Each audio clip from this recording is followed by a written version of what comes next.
A lot of this isn't going to make sense to you, and I'm sorry about that. I'm just going to start at the beginning, with the house.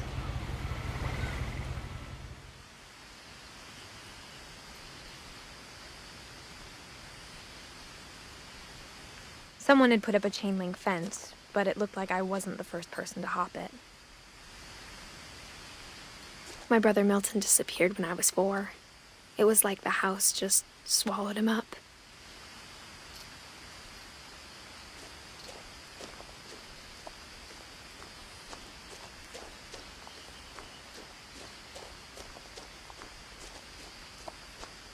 I lived here until I was 11, but I wasn't allowed inside half the rooms.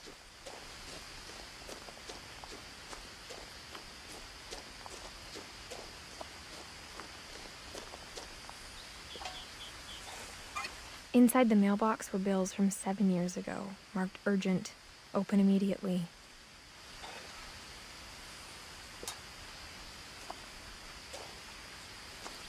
I hadn't been back since my brother Lewis's funeral.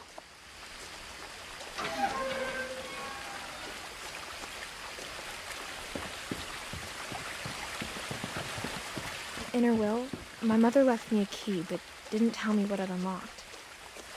Maybe she thought I'd know, or she thought that the mystery would be enough to bring me back.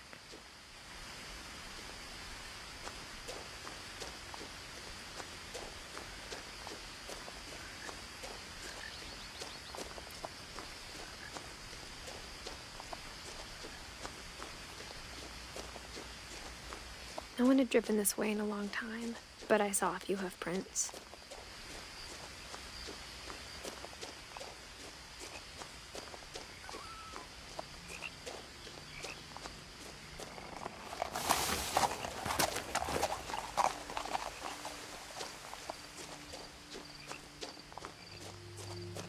The truth is, even after I inherited the house, I never thought I'd come back to it. But now I had questions about my family that only the house knew the answers to.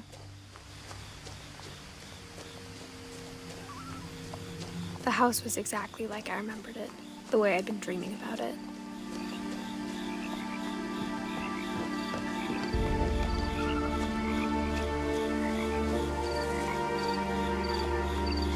As a child, the house made me uncomfortable in a way I couldn't put into words.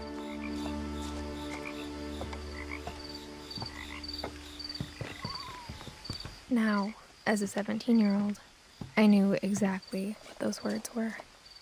I was afraid of the house. I hoped the key might unlock the front door. It didn't. Looking in, I felt like the house itself had been waiting for me.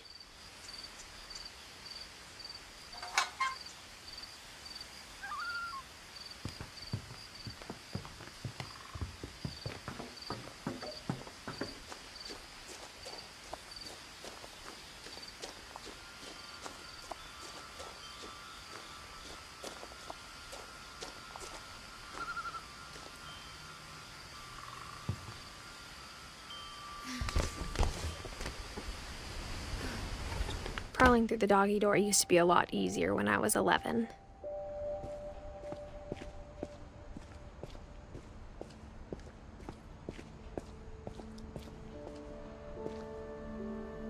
The power had been turned off the night we left. For the first time in years,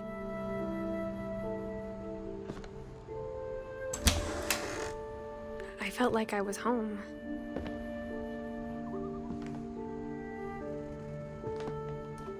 But instead of a family, there were just memories of one.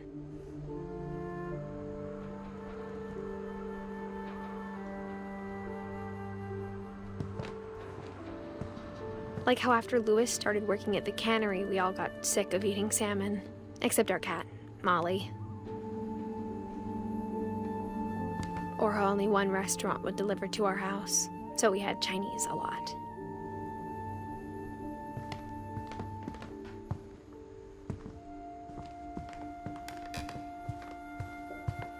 The table was still a wreck from the night we left.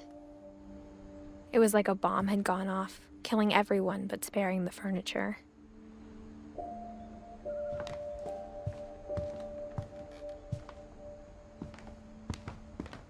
My mom was the only one of us who could imagine Great-Grandma Edie living in a nursing home.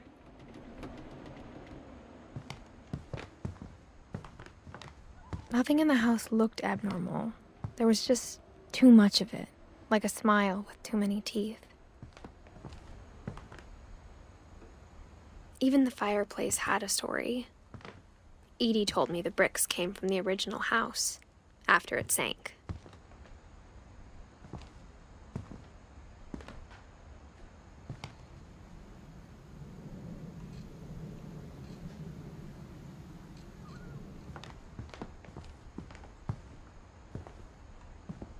Mom always told me to stay out of the basement, so I wasn't too surprised when the key didn't fit.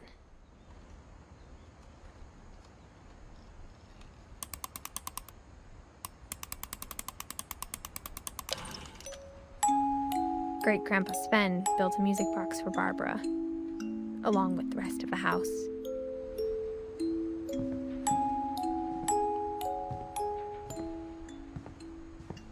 A lot of things got left behind in the whirlwind of that last night.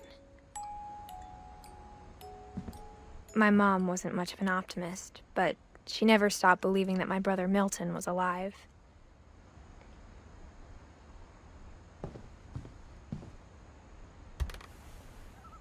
Edie told me once that every Finch who ever lived is buried somewhere in the library.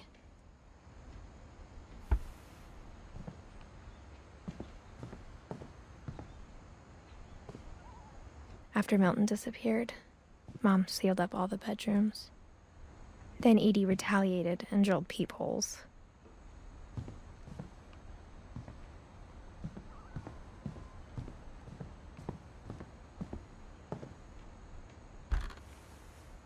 My Grandpa Sam spent 7 years sharing a room with his dead brother, Calvin.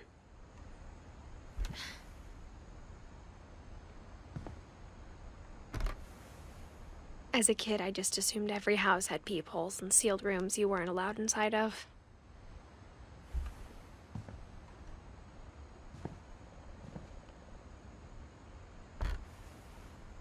The last time I was in Edith Sr.'s room, I was 10 and she was painting my portrait.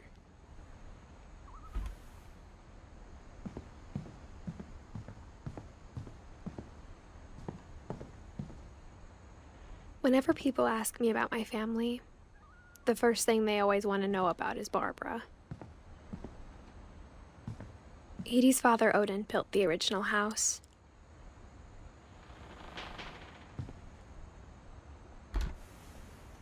Barbara was a child star for 2 years, until America grew out of it.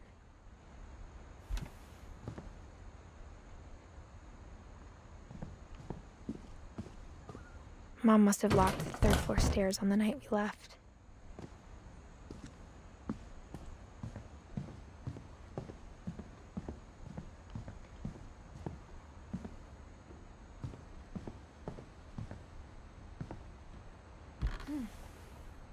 Molly always seemed like a girl I could imagine being friends with, if she hadn't died in 1947.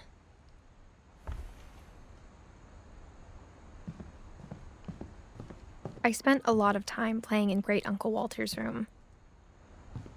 I think my mom sometimes regretted not sealing it up. Louis told me there were secret passages, but I never believed him.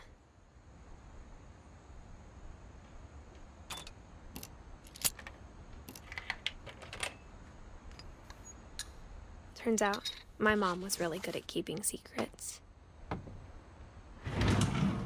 Now it was time to find out what my mom had been afraid of.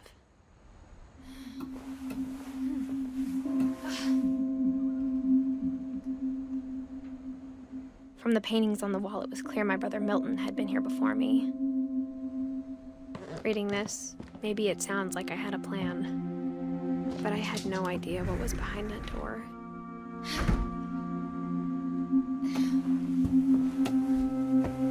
Just like I had no idea where all this was gonna lead.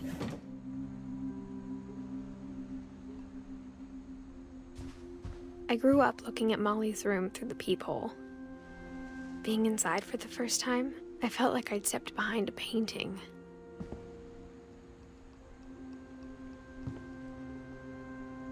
Molly's gerbil had a tiny bedroom with its own even tinier gerbil cage.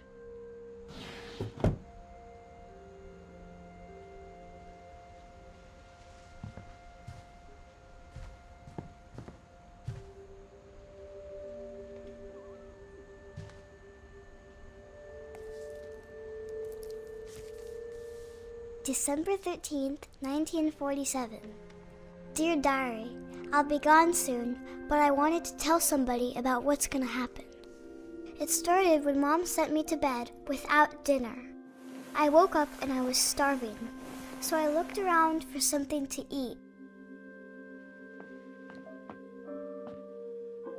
The gerbil food was dry, but I didn't mind it.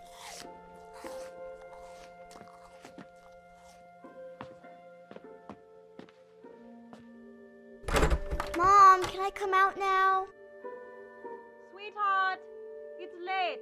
Go to sleep.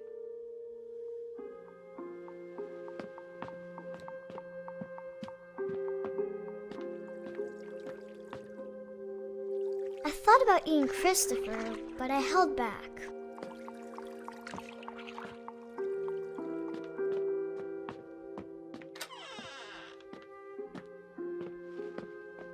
I kept eating and eating.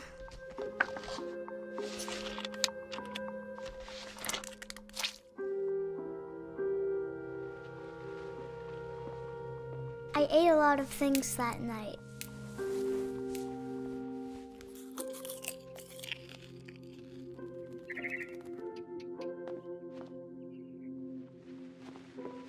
Then I heard chirping outside my window. It was a barn swallow going back to her nest. I reached out for her.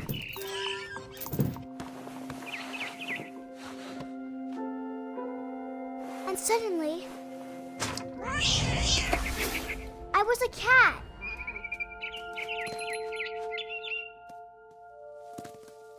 I tried to be quiet, but the bird was really scared.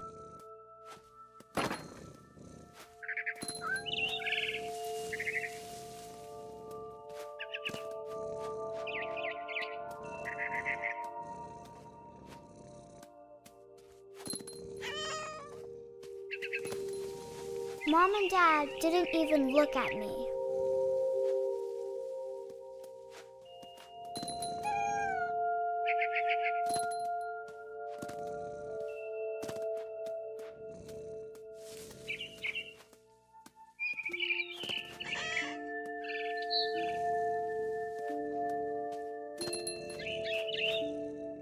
The babies were all gone.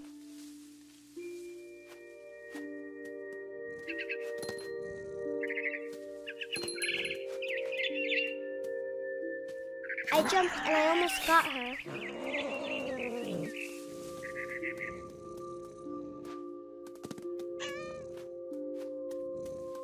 I could tell she was getting really tired. Now I was up in the big tree. I promised Dad I wouldn't climb it anymore. All I cared about was eating that mama bird.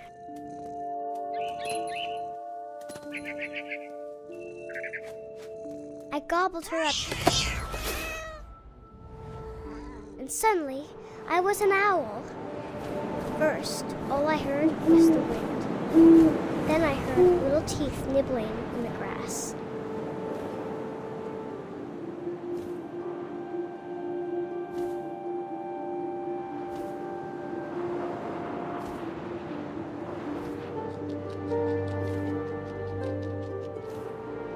Rabbits.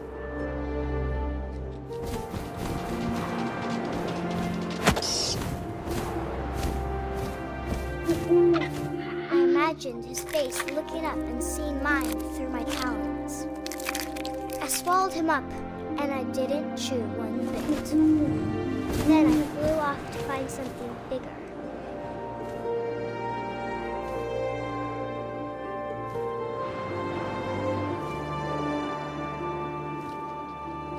A mama rabbit.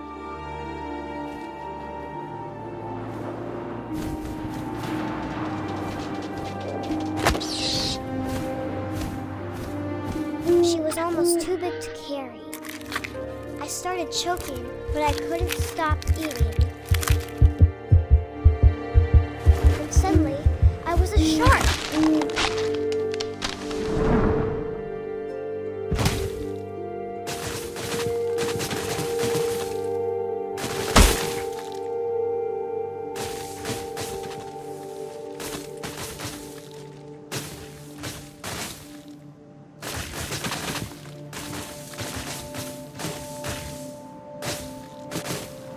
I rolled off a cliff and into the ocean. Now, I was hungrier than ever.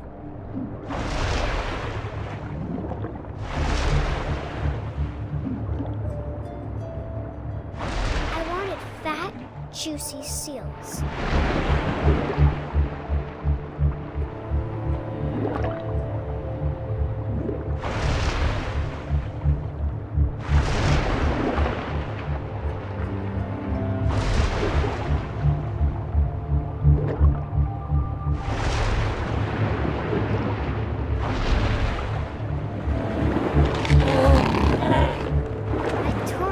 Flipper, and it tasted really good.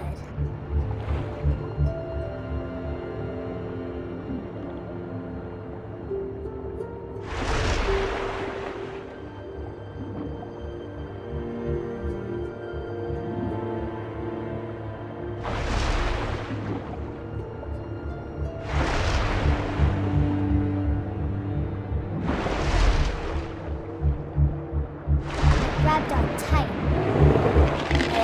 So hungry, I jumped out of the water. When I opened my eyes, everything had changed.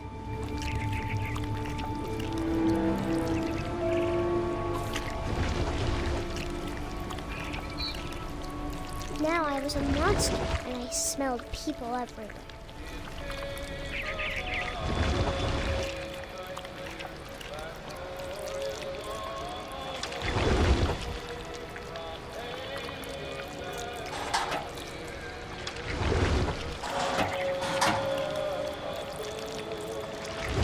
I was big, but I moved real quiet.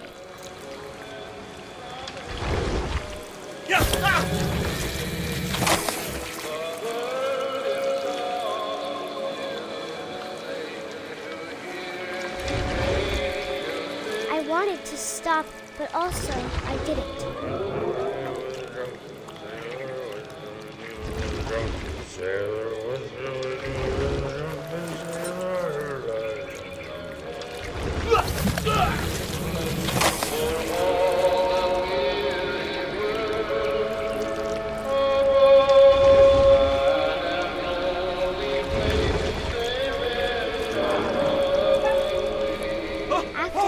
Passenger, I was still hungry, and across the water I smelled something new, something I had to have, so I swam towards it.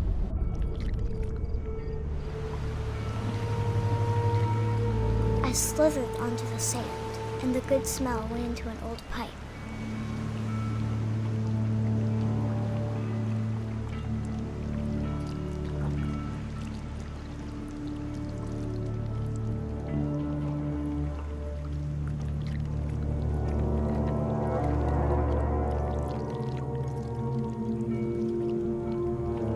I got closer and closer.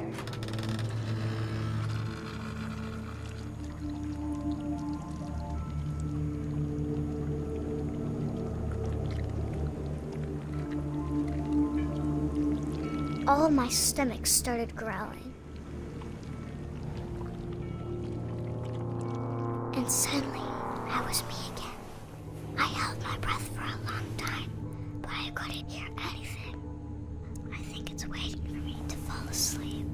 But it It's not going to wait much longer. It needs to be, and we both know I will be delicious.